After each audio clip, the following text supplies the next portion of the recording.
खरोखर साहेबांचे या ठिकाणी कौतुक आहे, आभार मानावे तेवढे कमीच आहेत. आपला टायमिंग 7:30चा होता.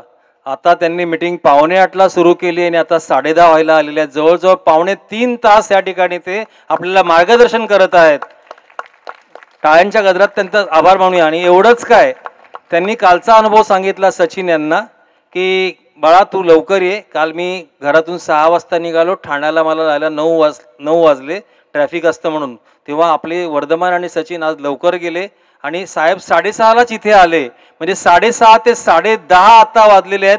4 तास ते आपल्या बरोबर आहेत. पुन्हा एकदा टाळ्या वाजवूया त्यांच्यासाठी आणि खरोखर त्यांचे आभार मानूया. आजच्या दिवसातली ही 4थी मीटिंग. इथून सप्तपर्णीमध्ये मॅनेजिंग कमिटीची एक मीटिंग उरकून मी इथे आलो.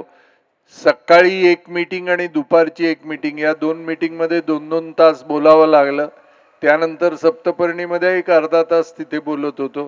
त्यानंतर इथे म्हणजे दिवसा 7 ते 8 तास मी रेग्युलर हे प्रबोधनाचं काम गेली 6 वर्ष करत आहे, एखादा दिवस देखील न सोडता. कोणतंही सेवाभावी कुठलं मानधन न घेता साहेब स्वतःचा एवढा वेळ देतात, एवढ्या लांबून येतात. म्हणून खरोखरच त्यांचं कौतुक करावं तेवढं थोडंच आहे. टाळ्या वाजवून त्यांचं या कार्याला आपण दाद देऊया.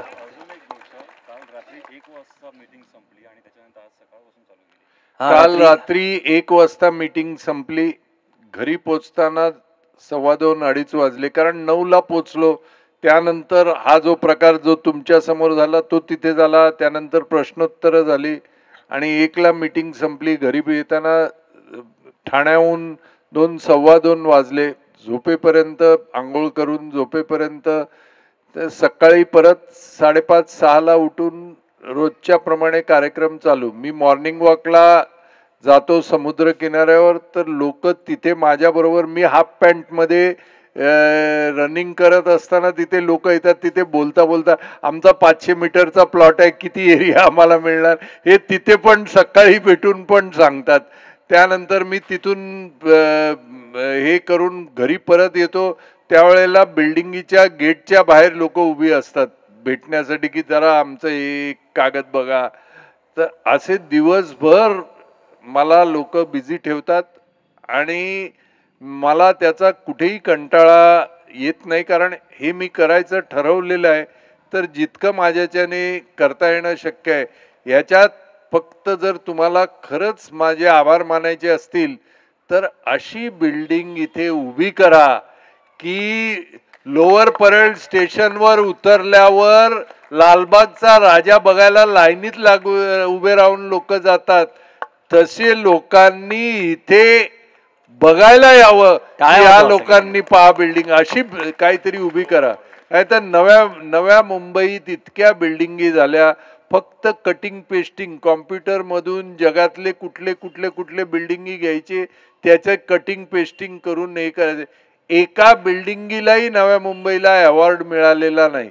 त्यामुळे अशी काहीतरी बिल्डिंग उभी करा की ज्या बिल्डिंगी करता लोक 10 ठिकाणून वेगवेगळ्या गावून येतील. आणि सानपाड्यामध्ये या लोकांनी, आपल्याला इतिहास रचायचा आहे.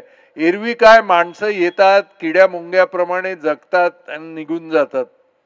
जो माणूस काहीतरी अशी गोष्ट सोडून जातो की आपल्या गेल्यानंतर पुढचे 50-60 वर्ष लोक आठवण काढतील, अशी एखादी बिल्डिंग आपण किमान उभी करावी की जेणेकरून सानपाड्यातच नव्हे तर नव्या मुंबईत अशी बिल्डिंग झाली नाही, अशी उभी करावी.